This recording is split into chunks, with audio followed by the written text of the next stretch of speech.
sur Boulevard BD. Aujourd'hui, Dreams Factory, tome 2, la chrysalide des cœurs. Londres, 1892.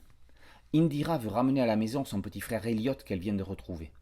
L'enfant travaillait dans la mine de charbon dirigée par Kathleen Sachs, qui semble exploiter de force de jeunes recrues.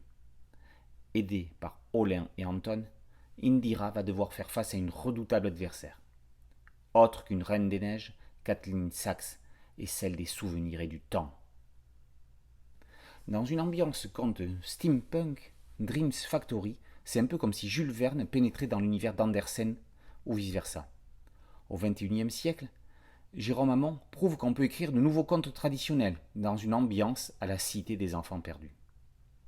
À la base, les auteurs ont voulu partir d'Hansel et Gretel.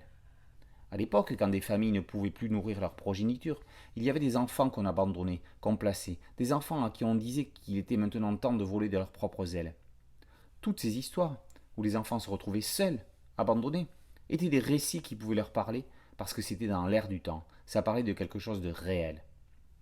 Aujourd'hui, clairement, ce genre de récit n'a pas de résonance, sauf si on veut aller voir en profondeur. Hamon a justement voulu voir comment on pouvait transposer ces contes aujourd'hui. Au cœur de Dreams Factory, deux thématiques s'opposent. La première est la société de consommation. Les enfants sont des consommateurs. Le fondement même de notre société repose sur la consommation.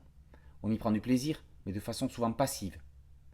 La deuxième thématique est le fait qu'à l'autre bout du monde, il y a des enfants qui participent à ça. Le travail des enfants a quelque chose de commun. Des gamins vont passer leur jeunesse à trimer dans des mauvaises conditions, à devoir travailler pour que leur famille survive, pour survivre eux-mêmes. C'est un système de vases communicants. Certains d'entre eux vont donner leur jeunesse pour que d'autres aient des paillettes dans les yeux en consommant les jouets qu'ils ont fabriqués.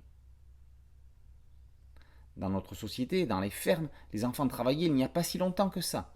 Cette histoire n'est pas une critique de ces systèmes-là, ni de leurs parents qui les laissaient travailler, c'est un constat.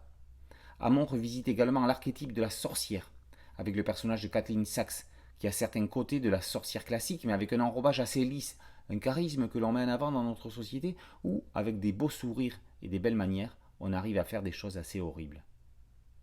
Dans ce deuxième tome, les auteurs axent leur récit sur les relations entre frères et sœurs au fil du temps, avec tout ce qu'elles ont de fusionnel et de complexe à la fois. Sueb Zako a mis près de 3 ans à boucler la seconde partie de ce diptyque. Le résultat est magnifique. Malheureusement, à l'heure de la consommation de séries à la chaîne, de nombreux lecteurs ont dû se perdre en route. Un tel écart entre deux tomes est une grosse erreur éditoriale. Même, une partie de la magie de l'histoire s'est envolée.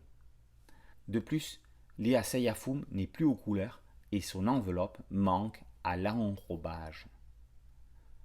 Dreams Factory reste néanmoins une fable émouvante, surprenante et poignante dont les 2 tomes indissociables sont à lire comme un one-shot. Dreams Factory tome 2, La chrysalide des cœurs par Jérôme Hamon et Sueb Zako est paru aux éditions Soleil. Boulevard BD, c'est un podcast audio et une chaîne YouTube. N'oubliez pas de liker, de partager et de vous abonner. A très bientôt sur Boulevard BD. Ciao.